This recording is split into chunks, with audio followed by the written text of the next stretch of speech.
Stunning loss for the Phillies. They break their 2-game win streak. We welcome you to Phillies Postgame Live, presented by Cure Auto Insurance. Ricky Pitalico, Michael Barkan, Ben Davis in Miami in just a moment. Phillies lose 7-6. Their record's now 28-13. Still the best record in baseball. Still lead the National League East. But, Ricky Bo, come on, you got to sweep these guys. You can't lose a game like that. They tapped their starter for 5 runs, and Zack Wheeler gives up 6. I mean, you could look at this a couple different ways. You could start with your starting pitcher. Your starting pitcher couldn't throw the ball where he wanted to. When you have a guy in Zack Wheeler that goes out there and he's not hitting his spots, and I'm talking on all his pitches. I mean, you could say that, well, his fastball wasn't on target today, but there wasn't one pitch that he was throwing today that you would have said was a plus pitch. He was all over the joint. He's going to tell us that, I'm sure.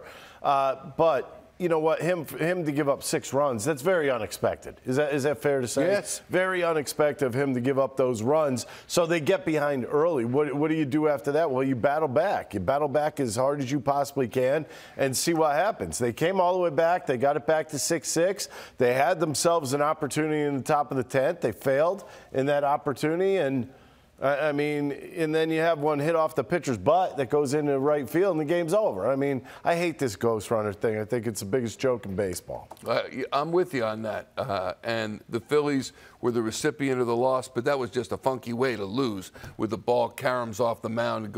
It just, you know, it's a shame for that. But Zack Wheeler, 1.64 ERA coming in, 2.53 coming out. Still a good number. It's a great number. It was a bad game. This was just not what we come to expect from Zack Wheeler. You look at his first inning. What did he throw? 8 pitches in the first inning. He goes out there like he's dealing. Seriously, we're watching the game. What is the first thought you have when he goes out there on 8 pitches in the first inning? He's going to deal. That's what you're thinking. He's just going to cruise through this game. That wasn't the case. It just was not the case. He could not find it after that first inning. And then his pitch count going way up and kind of stayed up throughout the rest of the game, and he just didn't have it. I mean, Bottom line is, when one of your best starters, one of the best starters in baseball, goes 4 innings, you know he just doesn't have it. He had 3 walks in this game, gave up 6 hits, 6 earned runs, and 3. I mean, I don't know. It's just that was not a good game for Zack Wheeler. I got a guy who does have it, and that is Ben Davis. Down to Miami we go to check in with the former Major League catcher out of Malvern Prep. Benny, as a catcher, because this is going to come up now, Zack Wheeler and Garrett Stubbs, that combination in the battery. What's the deal? Because certainly Wheeler has pitched better to JT Realmuto, and I know he's JT Realmuto, but Garrett Stubbs and Wheeler, different results, and we'll have those a little later in the program. But what's it mean? Well, I think you could have had Yadier Molina, Yogi Berra, Roy Campanella, Thurman Munson back there today. It wouldn't have mattered. Zach just didn't have his stuff. That's the bottom line. You can make excuses for which catcher has a better ERA with, but the bottom line is he just didn't have his command today. And that's one thing that we just expected out of Zack Wheeler, because he's so stinking good. Just didn't have it today. And, you know, he'll be accountable for it. He'll say, yeah, I stunk today. You know, that's the way he is. He's a very accountable person. But, you know, the catching part, I'm not going to blame Garrett Stubbs for that. I'm not blaming Stubbs per se. I'm just saying the numbers are different with Stubbs catching him versus JT catching him. They are, and it's also a lot smaller sample size. I think JT had 578 innings with Zach, and Stubbs only had 30 in the third. So obviously it's a lot smaller sample size, but you got to move on.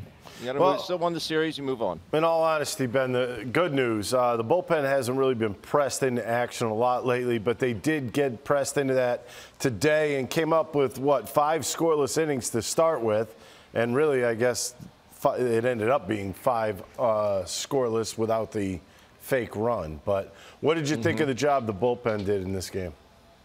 They were awesome. They were awesome. It was nice to see that Strom and Hoffman went back-to-back because they pitched yesterday. Kirkering looked awesome.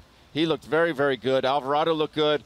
They pitch to contact when they need to. They miss bats when they need to, but they throw strikes. That's the bottom line. And I was very, very impressed. I'm very impressed with Matt Strom. I mean, he went out there and 3 strikeouts, as I said on the broadcast. He didn't let anybody else play. And he's just be able to come back in a 3-0 count and be able to go out there and just catch someone looking. I mean, it's got to be a great feeling for a pitcher to be able to do that, and that's what he did today. He sure did. Ben, the minutia of this game, maybe not the minutia, but I thought it was somewhat amusing in the bottom of the 10th to see what Topper put out there as Stott goes to short, Bohm goes to third. He had been playing first. Clemens goes to first. Merrifield goes to second. And we were trying to figure out ahead of time, like, how's he going to configure this infield? And that's how. What'd you think of that? Well, I think it's great that he has that kind of versatility. These guys can play all over the joint and not be affected. And that really provides a lot of coverage for a manager to be able to do that, to have that versatility. And it's not like they're just going and playing there or filling in. These guys are good defensive players at all these different positions. So, it provides Topper with that versatility, and it speaks volumes of their preparation and how they get ready for these games. Ben, I would take Stott and Castellanos out of this because I thought they swung the bats extremely well. But when you look at the rest of the lineup in this one, 2 for 9 again with runners in scoring position, they left a lot out there today. Am I right? They did, but you know what? I thought the Marlins had a pretty good game plan going into today. You had Sosa with the big knock, but I do agree with you, Ricky. Stott he is locked in right now. He's seeing the ball really, really well. And then you got Castellanos. I know he was just 1 for 5 today, but he is staying behind baseballs and barreling baseballs and not swinging at that slider down and away or the sweeper or curveball down and away, whatever that might be. So it's very promising. And listen, they need Nick Castellanos to provide a lot of protection in that lineup and drive in runs and hit home runs and hit for average. So I'm starting to see that coming around a little bit. But the runners in scoring position, it is what it is. They say there's no rhyme or reason for it. Sometimes they do the job, sometimes they don't. Just not able to do it today. 2 for 9, unfortunately. All right, Ben. Thanks so much, my friend. On to New York. Michael David, Ricky Paul. All right, Mark Christopher. Ben Davis joining us from the booth. He knows. And you space out a little bit, and it's the same way for an athlete. You start getting tired, you're gonna make mistakes, and his mistakes were unfortunately in the middle of the plate. He didn't make those mistakes outside of the strike area because he had to come in. You're talking about a lot of 2-0 pitches, a lot of 3-1 pitches where you have to be out over the plate. Your ball tends to flatten out when you're throwing straight fastballs down the middle, and it's going to get hurt. All right, let me know what you think of this. And as Ben indicated, is a much different sample size between Real Muto in the left-hand column and Garrett Stubbs on the right-hand column. 94 starts to 7 with Garrett Stubbs, including today. The earned run average for JT Real Muto, 2.91, excellent, versus Garrett Stubbs, 6.29. Other than that, innings pitched, voluminous difference, earned runs, there you see it, and strikeouts to walk. 7 starts. He's only averaging, what, 3.5? Yeah, about 3.5 innings per outing with Stubbs. I think that's a little shocking to me. You look at everything that's in there. The strikeout to walk ratio is completely different. Maybe it's a zone thing. Maybe it's a picture thing for Zack Wheeler. Maybe the bigger targets are better targets for him. I mean, come on, you put JT up next to Stubbs, it's going to be like, you know what? Yeah. A pencil standing up to a light pole. I mean, that's what it really comes down to. I think certain guys look and they go shoulder to shoulder with the catcher, and that's their zone. But they know they put it into like a little heart shape, and they know they have to get into that. But when you have Stubbs back there, it's definitely a smaller target. Maybe that does bother Zack Wheeler a little bit. I'm not going to take it away. I'm going to tell you right now, you always want to throw to a certain catcher. And I know people used to complain that Greg Maddux had his own catcher and certain guy, Cole Hamels, this. You know what? If it's their preference, it's their preference. And that's it. Yeah. Yeah, but JT unfortunately had a balking knee today. Could have gone if absolutely necessary, but he took a seat today. Meanwhile, Zack Wheeler came into today's start with 1 run allowed in his last 4 starts. No runs allowed in 3 of those starts, 1 in the other, and today 6 in 4 innings pitched. What's his manager think? Here's Rob Thomson postgame. What do you think was up with Wheeler today? It's one of those days that, the command was off, control was off. He was spraying the ball a little bit. got him out after 80 pitches. It's a lot, 4 innings plus the 30 pitch inning. So down 6-3. So I just thought it was, we'll save those bullets for September, October. You think he might have been a little affected? You guys had a really quick inning right before that third. Like, he had the long second. It was like a 5-pitch third, you think? Yeah, I do. And that's just part of the game. You got to go out there and grind. But that may have had something to it. Did he and Stubbs? Go ahead. Did you think about, you talked a lot about keeping Turnbull stretched out. Did you think about having him go 3, like you said? No, because I have also talked about him being in leverage. Mm-hmm. So once we get to the 6th, so he pitched the 5th, we tie it up. No, he pitched the 6th. I think, yeah. We're tied at that point. Then we can go to our back end guys. So the plan going into today was to use him in leverage? No, or no. It was just like... It depends on the game state. So if it was still 6-3 when Turnbull enters the game, he goes as long as we can. You think he was Wheels not in sync with Stubbs too? It seems like he was shaking him off quite a bit, and they had that one chat, or was it just that? Yeah, I don't know.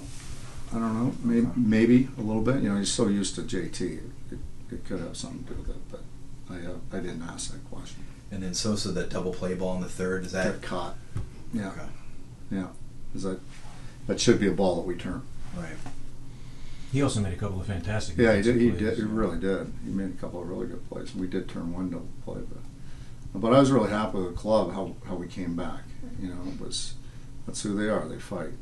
They're tenacious and they get after it. I'm going to assume that Schwarber was not available. No. Just wanted to double check. And what about JT? If He would not. No, I wouldn't keep him off his feet today. okay. And we'll, Could he have, like, if there was an emergency situation, Oh, yeah. could he have caught? Yeah. Okay. yeah. And do you think he'll be back in there tomorrow? I don't know. Okay. I don't know. We'll check on both those guys again tomorrow. They're both kind of day to day. What happened in that at bat with Pache where you were... Well, he fouled a ball off his foot. Right.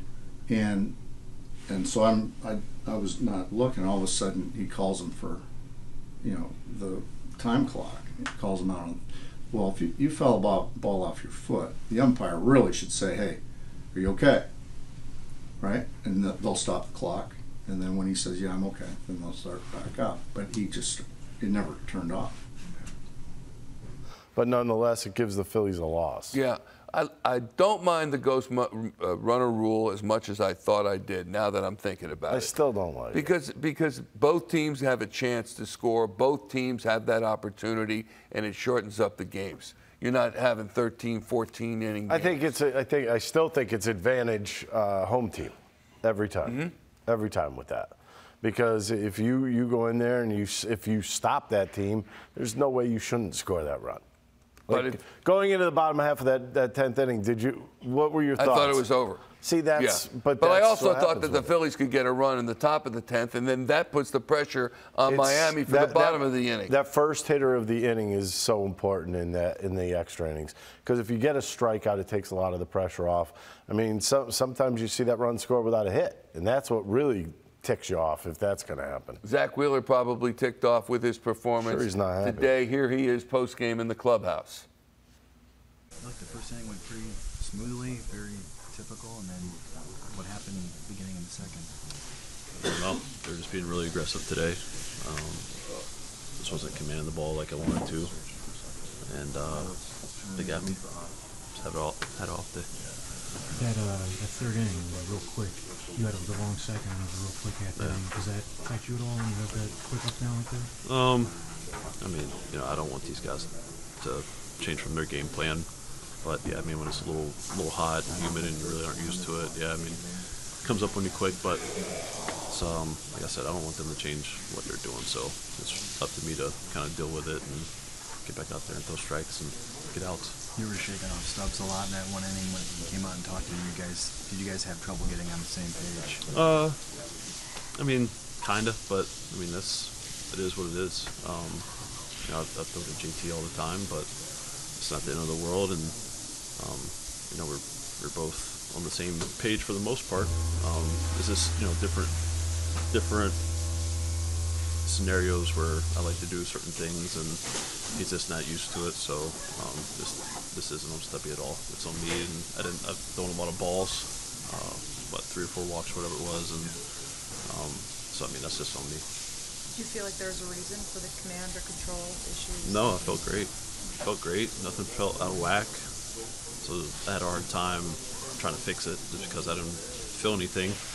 Most of the time when you're doing that kind of stuff, you feel something like you're pulling off or something like that, and you can try to make the adjustment, but I felt great today.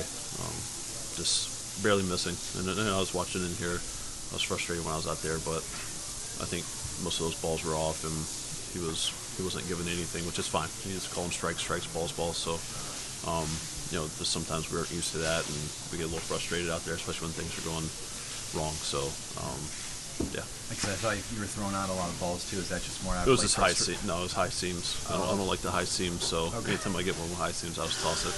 Okay. And then the home run to Bell, that was a cutter? Cutter, yeah, came back. I mean, you gotta give him credit. He's kind of, yeah, he's got me. So, I've thrown the toolbox at him, so to say, and it's just one of those guys for me. So, you gotta try to figure him out. And then after that, you kind of walked up to home plate. Were you asking Riggs the question about the 2-1 fastball?